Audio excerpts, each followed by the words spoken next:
Shalom, hari ini kita akan renungkan kitab Kejadian pasal 49, teksnya ayat 1 sampai 21 dan sudah dibagi 3 paragraf. Paragraf yang pertama ayat 1 sampai 7, Yakub berkata kepada Ruben, Simeon, Lewi tentang yang akan alami di kemudian hari. Paragraf yang kedua ayat 8 sampai 12, Yakub berkata kepada Yehuda tentang yang akan alami di kemudian hari.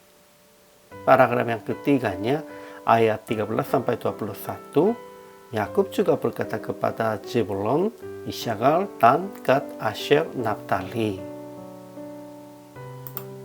Kesimpulan hari ini, Yakub berkata, Aku beritahukan kepadamu apa yang akan kamu alami di kemudian hari.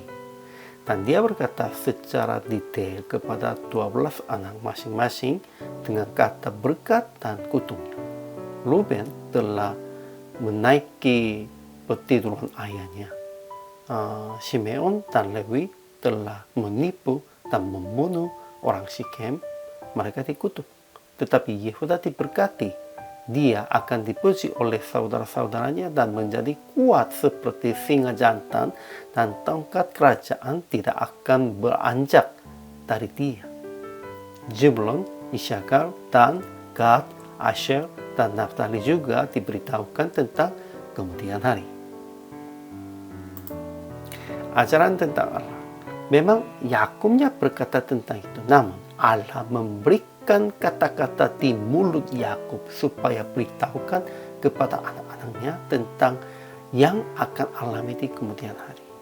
Memang roh Allahnya ada dengan Yakub pada waktu itu, bisa bernubuat, bisa berkata tentang yang akan alami di kemudian hari.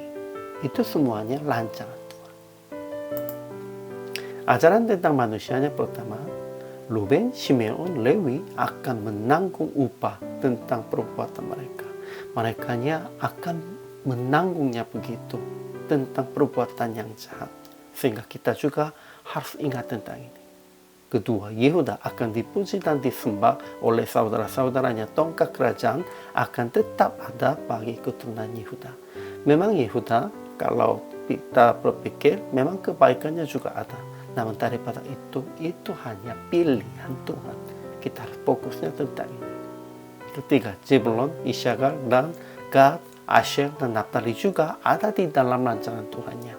Mereka masing-masing akan menanggung tugas sesuai dengan rancangan Allah.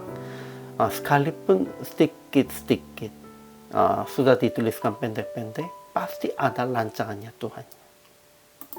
Jadi aplikasinya. Pertama, jangan berbuat hal yang jahat. Anda atau keturunan pun pasti akan menanggung upahnya. Sehingga kita harus usahakan melakukan yang baik saja. Kedua, dipuji dan disembah itu hanya tergantung kepada Tuhan. Itu bukan hasil yang usaha kita. Jangan usaha supaya menjadi orang yang tinggi. Hanya ikutilah Tuhan. Ketiga, memuji dan menyembah Yesus Mesias, Juru Selamatnya, yang datang sebagai keturunan Yehuda, Raja di atas Raja.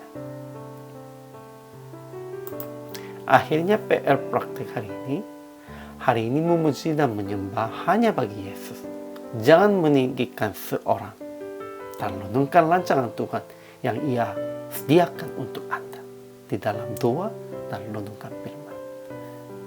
Kalau memahaminya tentang itu, kalau roh Allah pasti ada dengan Anda, bisa melakukan sesuai dengan rancangan Tuhan, sesuai dengan bimbingan Tuhan, dan bisa berkata hanya dengan pikiran Tuhan. Itu akan menjadi sepertinya nubuat, akan menjadi yang akan alaminya.